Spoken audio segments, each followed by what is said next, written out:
శ్రీగురుభ్యో నమః. వాగర్థావివ సంపృక్తౌ వాగర్థప్రతిపత్తయే జగతః పితరౌ వందే పార్వతీ పరమేశ్వరౌ. శృతిస్మృతిపురాణానాం ఆలయం కరుణాలయం నమామి భగవత్పాదం శంకరం లోకశంకరం. ఇప్పుడు మనం 88వ లహరిలో ప్రవేశిస్తున్నాం. శ్రీకృష్ణాష్టకంలో చతుర్థ శ్లోకం. సదైవ పాద పంకజం మదీయమానసే నిజం తథానముక్తమాలకం నమామి నందబాలకం. సమస్త దోషశోషణం సమస్తలోకపోషణం సమస్త గోపమానసం నమామి నందలాలసం. ఎంత అద్భుతమైన పదప్రయోగం అండి. అనేక కోట్లాది కవులందరికీ మార్గదర్శకుడు స్వామి. సదైవ పాద పంకజం మదీయమానసే నిజం తథానముక్తమాలకం నమామి నందబాలకం. సమస్త దోషశోషణం సమస్తలోకపోషణం సమస్త గోపమానసం నమామి నందలాలసం. నందలాలసం, నందుడికి లాలసం కలిగించాడు ఆనందాన్ని. అలాంటి స్వామివారికి నమామి. ఎటువంటి వాడైనా సదైవ పాద పంకజం మదీయమానసే నిజం. ఆయన యొక్క సదైవ ఎల్లప్పుడూ పాదపంకజం పద్మం వంటి పాదమును మదీయ మానసే నా మనస్సులో నిజం స్థిరంగా ఉంచారు స్వామి. దధానం ముక్తమాలకం, అద్భుతమైన ముక్త అంటే ముత్యారుతో కూడిన మాలను ధరించారు స్వామి.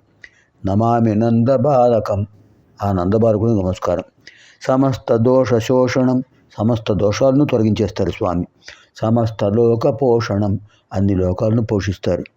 సమస్త గోపమానసం, గోపాలకులందరూ మనస్సులో విహరిస్తుంటారు ఆయన. నమామి నందలాలసం.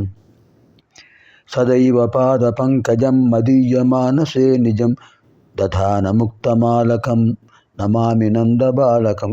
సమస్త దోషశోషణం సమస్త లోకపోషణం సమస్త గోపమానసం నమామి నందలాలసం. ఇప్పుడు మనం 88వ లహరిలో ప్రవేశిస్తున్నాం. యదా కృతాంభో నిధిసేతు బంధన కరస్థలాధ కృతపర్వతాధిప భవాని తే లంఘిత పద్మ సంభవ తదా శివార్చాస్తవ భావనక్షమ. యదా కృతాంభో నిధిసేతు బంధన కరస్థలాధ కృతపర్వతాధిప భవాని తే లంఘిత పద్మ సంభవ తదా శివార్చాస్తవ భావనక్షమ. శివ, అహం నేను, యదా ఎప్పుడైతే కృతాంభోనిధి బంధన సముద్రానికి వారధి కట్టినటువంటి రాముడిగా భవాని అవుతానో, కరస్థలాధకృత పర్వతాధిప చేతితో పర్వతాన్ని అధఃకరించినటువంటి అగస్త్యుడిని అవుతానో, అగస్త్యుడిగా భవాని అవుతానో, లంఘిత పద్మ సంభవ రావణ బ్రహ్మను అధిగమించినటువంటి హనుమంతుడిని అవుతాను. తదా తే నీ యొక్క అర్చాస్తవ భావన క్షమ, అర్చాస్తవ భావన క్షమ, పూజించడం, స్తుతించడం, భావించడం అనే వాటిలో సమర్థుడిగా భవాని అవుతాను. స్వామి శంకర, నేనెప్పుడు సముద్రానికి సేతువు కట్టగల రాముడిని అవుతాను.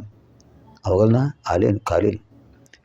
అరచేతితో అణచబడినటువంటి పర్వతరాజ్యం కలిగినటువంటి అగస్త్యుని అవుతానా? అగస్త్యుల వారు వింధ్యాద్రిని అరచేతితో దిగమన్నారు.